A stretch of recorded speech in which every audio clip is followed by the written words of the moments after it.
اعوذ باللہ من الشیطان الرجیم بسم اللہ الرحمن الرحیم قل من يرزقكم من السماء والارض عمن يملك السمع والابصار ومن يخرج الحي من الميت ويخرج الميت من الحي يدبر الامر فسيقولون الله فقل افلا تتقون فذلكم الله ربكم الحق فماذا بعد الحق إلا الضلال فأنى تصرفون كذلك حقت كلمة ربك على الذين فسقوا أنهم لا يؤمنون قل هل من شركائكم من يبدأ الخلق ثم يعيده قل الله يبدأ الخلق ثم يعيده فأنى تؤفكون۔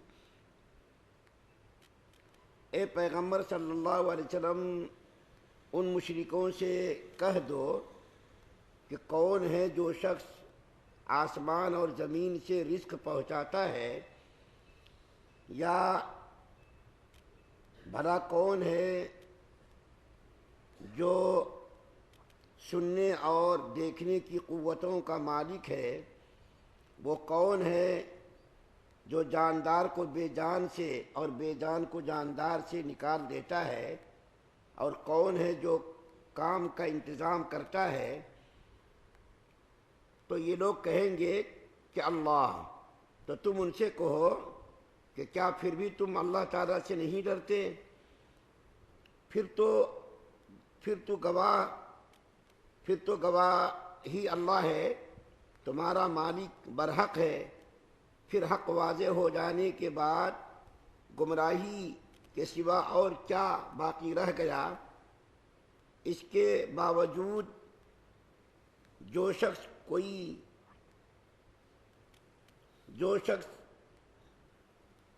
کہاں الٹا لٹے جا رہے ہیں، اسی طرح جن لوگوں نے نافرمانی کا شیوا اپنا لیا ہے، ان کے بارے میں اللہ تعالیٰ کی یہ بات سچی ہو گئی ہے کہ وہ ایمان نہیں لائیں گے۔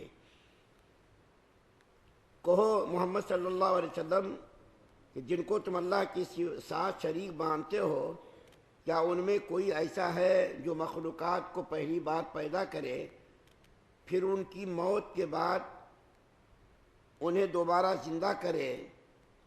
کہو کہ اللہ تعالیٰ ہے جو مخلوقات کو پہلی بار پیدا کرتا ہے، پھر ان کی موت کے بعد دوبارہ زندہ کرے گا۔ پھر آخر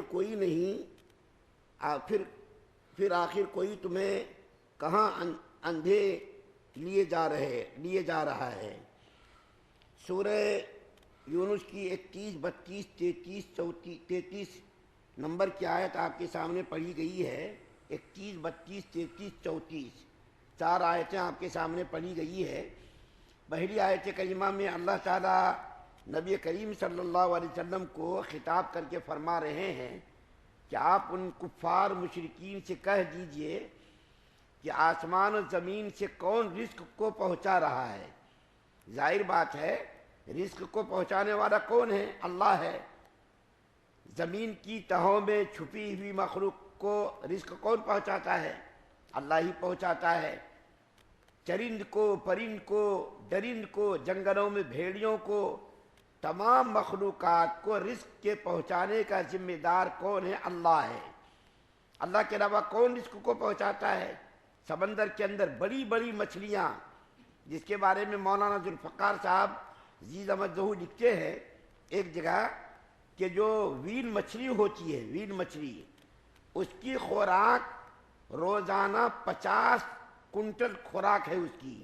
تو آدمی حیران ہوتا ہے کہ اتنی مقدار میں اس مچھلی کی خوراک اتنی زیادہ کہاں سے وہ اس کو ملتی ہے، اور کیا وہ مچھلی کھاتی ہے؟ تو لکھا ہے سائنسدانوں نے تحقیق کر کے کہ وہ مچھلی، اس کے لیے کوئی الگ سے اسپیشل کھانا نہیں تیار ہوتا، بلکہ سمندر کی پانیوں میں وہ مچھلی ٹھہر جاتی ہے، اور جتنے سمندر کے اندر لکڑی، کنکر، پتھر وغیرہ جو چیزیں ہوتی ہے، وہ مچھلی منہ کھول کر کے بیٹھ جاتی ہے، اور وہ ساری چیزیں اس کے منہ کے اندر جاتی رہتی ہے، اور وہی اس کی خوراک ہے۔ اب اندازہ لگائیے ایک مچھلی کی خوراک اتنی ہے تو سمندر میں ہزاروں لاکھوں کروڑوں مخلوقات ہیں، ان مخلوقات کو رزق پہنچانا، چرند کو، پرند کو، چوٹیوں کو، مکھیوں کو، مچھروں کو، ان تمام مخلوقات کو رزق کون پہنچاتا ہے؟ اس کے بعد پھر اللہ فرما رہے ہیں کہ کانوں کی سماعت کو کون برقرار رکھتا ہے؟ دنیا کی طاقت مل کر کے اگر یہ چاہے کہ کانوں کی سماعت اگر چلی گئی تو اس سماعت کو لوٹانا تو لوٹا نہیں سکتی دنیا کی طاقت، بڑے بڑے سپر پاور ممالک۔ اسی طریقے سے آنکھوں کی بینائی کو کون لوٹاتا ہے، کون دیتا ہے؟ آنکھوں کی بینائی کا مالک کون ہے؟ کانوں کی سماعت کا مالک کون ہے؟ رزق کا مالک کون ہے؟ آسمان زمین کے درمیان مخلوقات کو رزق کون پہنچاتا ہے؟ تو وہ کیا کہیں گے؟ فَسَيَقُولُونَ اللَّهُ، اللہ ہی پہنچاتے ہیں، اللہ ہی یہ کام کرتے ہیں۔ تو آپ ان سے کہہ دیجئے محمد صلی اللہ علیہ وسلم، جب تم اس بات کو مانتے ہو تو تم اللہ کو کیوں نہیں مانتے اور اللہ کے ساتھ تم شریک کیوں کرتے ہو؟ اللہ کو صرف مانتے ہو لیکن اس کے ساتھ بتوں کو شریک کیوں کرتے ہو؟ اصل میں یہاں پر یہ بات عرض کرنی ہے کہ وہ لوگ خدا کو مانتے تھے، خدا کا انکار وہ لوگ نہیں کرتے تھے۔ دنیا کے اندر دہریہ کو چھوڑ کر دنیا میں کوئی بھی مذہب کا آدمی خدا کا منکر نہیں، سارے مذاہب کے لوگ خدا کا اقرار کرتے لیکن خدا کے ساتھ دوسروں کو شریک کرتے، خدائی اختیارات کو انہوں نے تقسیم کر رکھے ہیں۔ کافروں نے، مشرکین نے، ہمارا اور مسلمانوں کا عقیدہ کیا ہے؟ خالق و مالک، عزت ذلت ساری چیزوں کا خالق و مالک اللہ ہے، لیکن کافروں نے، مشرکوں نے اللہ کے اختیارات کو محدود کر دیا ہے اور ان کے اختیارات کو تقسیم کر دیا ہے، لیکن مسلمان اس کو نہیں مانتا۔ تو اللہ فرما رہے ہیں کہ جب تم خدا کو مانتے ہو تو خدا کی خدائی میں تم نے شریک کیوں بنا رکھا ہے دوسروں کو؟ حاجت روا مشکل کشا دوسروں کو کیوں تم نے بنا رکھا ہے؟ اچھا یہ بتاؤ کہ مردوں سے زندوں کو کون نکالتا ہے؟ اللہ تعالیٰ فرما رہے ہیں دوسری آیت کریمہ کے اندر، اسی آیت کریمہ کے اندر، کہ یہ بتاؤ مردوں سے زندوں کو کون نکالتا ہے؟ زمین کیا ہے؟ مردہ ہے۔ اللہ تعالیٰ زمین سے دیکھیے کیا نکالتا ہے؟ فصل کو نکالتا ہے، پھل کو نکالتا ہے، درختوں کو نکالتا ہے، شجر کو نکالتا ہے، نباتات کو نکالتا ہے، گھاس کو نکالتا ہے۔ یہ کیا ہے؟ زمین مردہ ہے۔ مردہ چیزوں سے زندوں کو کون نکالتا ہے؟ اسی طریقے سے پانی کے چند قطروں سے اللہ تعالیٰ دیکھیے انسان کو بناتا ہے، خوبصورت حسین زمین، پانی کے، منی کے پانی کے چند قطروں سے نقش و نگار بناتا ہے، ناک بناتا ہے، آنکھ بناتا ہے، کان بناتا ہے، ہاتھ بناتا ہے۔ یہ کس کی قدرت ہے؟ یہ کس کی طاقت ہے؟ یہ اللہ کی ہی طاقت ہے، اس کو تم بھی مانتے ہو۔ اسی طریقے سے زندوں سے مردوں کو کون پیدا کرتا ہے؟ دیکھیے انڈا نکلتا ہے، انڈے سے دیکھیے اللہ تعالیٰ جو ہے بچوں کو نکالتا ہے، بیضے کو نکالتا ہے۔ تو زندوں سے مردوں کو، مردوں سے زندوں کو، یہ نکالنے کی طاقت قوت کس کی ہے؟ کوئی انسان ایسا نہیں کر سکتا، کسی انسان کے بس میں نہیں ہے کہ زمین سے ایک پودے کو نکال دے، ایک پتے کو نکال دے، ایک پھل کو نکال دے، یا پھل کو بھی نکالے تو اس کی مٹھاس کو، اس کے کھٹے پن کو، اس کی حلاوت کو تبدیل کر دے۔ یہ کسی انسان کے اختیار میں نہیں۔ تو آپ کہیے ان سے کہ جب تم ان چیزوں کو مانتے ہو تو پھر اللہ تعالیٰ سے ڈرتے کیوں نہیں ہو؟ اچھا آپ یہ بتائیے پھر جو آگے کیا ہے تو اللہ فرما رہے ہیں کہ اللہ تعالیٰ مرنے کے بعد پہلی مرتبہ کون پیدا کرتا ہے؟ پہلی مرتبہ اللہ تعالیٰ ہی پیدا کرتے، پھر پیدا کرنے کے بعد یہ بتاؤ دوبارہ زندہ کون کرے گا؟ دوبارہ زندہ کرنے کی طاقت بھی اللہ کی ہے۔ پہلی مرتبہ پیدا کرنا یہ بھی اللہ کا کام ہے، اللہ ہی کرتے، اللہ کے علاوہ کوئی نہیں کرتے۔ ان لوگوں کا عقیدہ یہ تھا اولاد دینے والا الگ خدا، رزق دینے والا الگ خدا، بارش برسانے والا الگ خدا۔ دنیا کے جتنے کام ہیں، جتنے امور ہیں، ان تمام کاموں کو انہوں نے تقسیم کر دیا تھا۔ تو اللہ تعالیٰ فرما رہے ہیں پہلی مرتبہ انسان کو کون پیدا کرتا ہے؟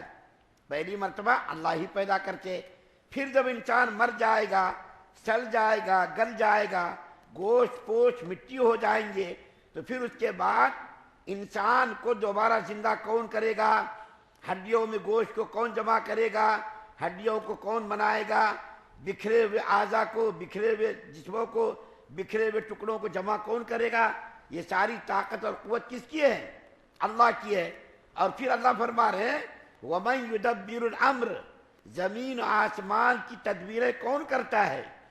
زمین آسمان کے اندر جو تدبیریں چل رہی ہے، جن آ رہا، اور جو کسی کو عزت مل رہی، کسی کو ذلت مل رہی، کسی کو رزق مل رہا، کسی کو اولاد مل رہی، کسی کو اور کوئی کام، جو چیزیں مل رہی ہیں، ان تمام چیزوں کی تدبیریں کون کر رہا؟ زمین کی تہوں میں چھپی ہوئی چیزوں کی تدبیر کون کر رہا؟ آسمان کے اوپر کی چیزوں کی تدبیر کون کر رہا؟ زمین آسمان کے خلاؤں کے درمیان تدبیر کون کر رہا؟ پھلوں کی مٹھاس کو کون پیدا کر رہا؟ پھلوں کو کھٹا کون بنا رہا؟ ایک درخت پر کئی جو ہے پھل ہوتے، ان پھلوں کے اندر کسی کا مزہ میٹھا، کسی کا مزہ کھٹا، اور جو ہے کوئی پھل کڑوا، اور پتہ نہیں کن کن چیزوں کا اللہ تعالیٰ پیدا کر رہا اور تدبیریں کر رہا۔ یہ ساری چیزوں کی تدبیر کرنے والا کون ہے؟ تو اس کا جواب بھی وہ لوگ دیتے اللہ۔ پھر بھائی ان چیزوں کو جب تم مانتے ہو، ان چیزوں کا اقرار کرتے ہو، پھر اللہ تعالیٰ کے ساتھ شریک کرنا یہ ناانصافی ہے، عقل کے خلاف ہے۔ ان چیزوں کو ماننے کے بعد شریک ماننا، اللہ تعالیٰ کی عبادت میں دوسروں کو شریک کرنا، یہ عقل کے خلاف بھی ہے اور شریعت کے خلاف بھی ہے۔ احسان فراموشی کی سب سے بڑی یہ مثال ہے کہ پیدا کرنے والا کون ہے، کھانا دینے والا کون ہے، موت دینے والا کون ہے، عزت دینے والا کون ہے، ساری چیزوں کا خالق و مالک اللہ ہے۔ تو اللہ کی ہی عبادت کرو، اللہ کے علاوہ کسی کی عبادت مت کرو، اس کے ساتھ کسی کو شریک مت کرو۔ یہی انصاف کا اور یہی عقل کا بھی تقاضا ہے۔ اللہ سے دعا ہے اللہ ہم سب کو سننے زیادہ عمل کی توفیق عطا فرمائے۔ سبحان اللہ بحمدہ، سبحانک اللہم وبحمدک، ونشہد ان لا الہ